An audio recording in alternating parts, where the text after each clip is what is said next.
జగన్ ని చూస్తే పిట్టల దొర గుర్తొస్తాడు. ఎందుకు చెప్తున్నానంటే ఇది కేంద్ర ప్రభుత్వం ఒక కార్యక్రమం తీసుకొచ్చింది, ఖేలో ఆంధ్ర అని. ఆ కార్యక్రమానికి పేరు మార్చి ఆడుదాం ఆంధ్ర అని తీసుకొచ్చాడు.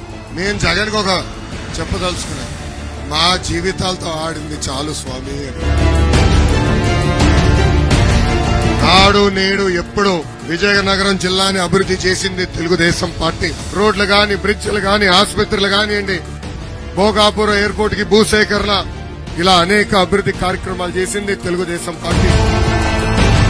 ఇక్కడున్న ప్రజల్ని, కార్యకర్తల్ని కోరుతున్నాం, 2024లో తెలుగుదేశం జనసేన పార్టీ అభ్యర్థిని గెలిపించండి.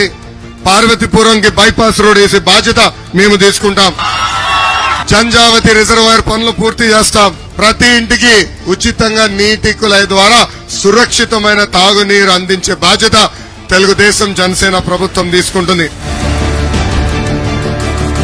అటు జన సైనికులు, ఇటు తెలుగుదేశం పార్టీ కలిసి ఈ సైకోని తరిమి కొట్టాలని ఈ సభాముఖంగా మిమ్మల్ని అందరికీ కోరుకుంటూ, నాకు ఇంత అద్భుతమైన అవకాశం ఇచ్చిన మీ అందరికీ పేరు పేరున నా హృదయపూర్వక ధన్యవాదాలు తెలుపుకుంటూ మీ అందరి దగ్గర నుంచి నేను సెలవు తీసుకుంటున్నాను.